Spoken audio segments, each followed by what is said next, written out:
Hello everyone, I'm Ashley and welcome to my everyday. So now that we are finally into the fall season and the weather where I live is finally starting to get a little bit cooler, I am definitely starting to get sick. So I have a nice cup of tea here in hopes that that will help. But because it's starting to get a little bit cooler, I thought it was the perfect opportunity to go ahead and spoil the 2025 Diamine Inkvent calendar.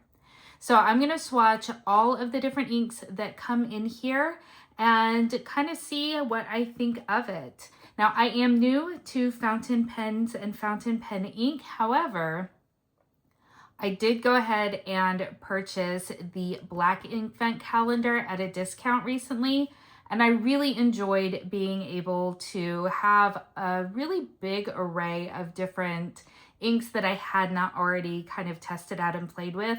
So it really inspired me to go ahead and get the current Inkvent calendar, and I'm really excited to start swatching everything in here.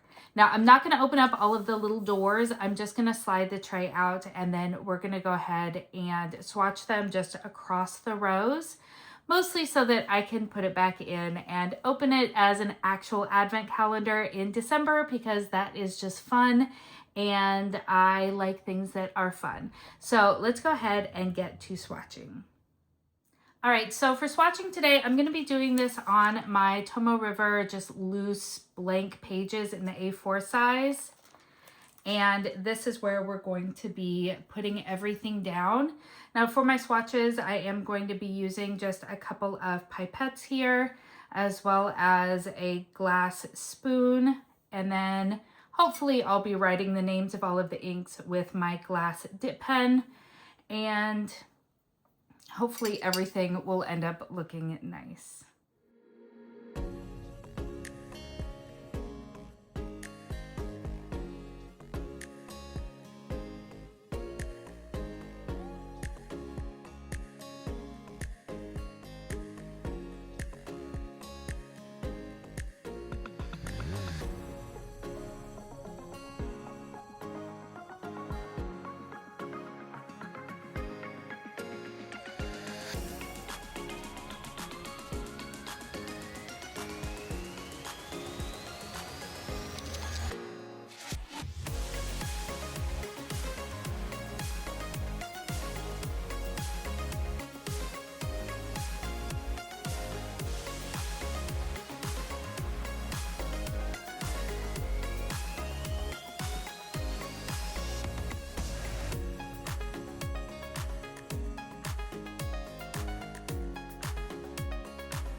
All right, so we have all 25 swatches down, and I definitely have some thoughts. Some that are really jumping out at me that I really, really like. For instance, Fur and Fog. Oh, that is so, so pretty. But what I'm going to do is I'm going to let everything dry, and then we'll look at them all more closely. I'll gather some of my thoughts, and I'll just let you know what I think. All right, so it's been about 10 minutes and they're not completely dry. I can tell some of the ones down here still have a little bit of pooling, but I don't think it's enough that it's going to cause any problems. So let's take some good close looks at the different shades. I said that's so weird that we have here. There are some really, really just incredible swatches here that I am really, really loving.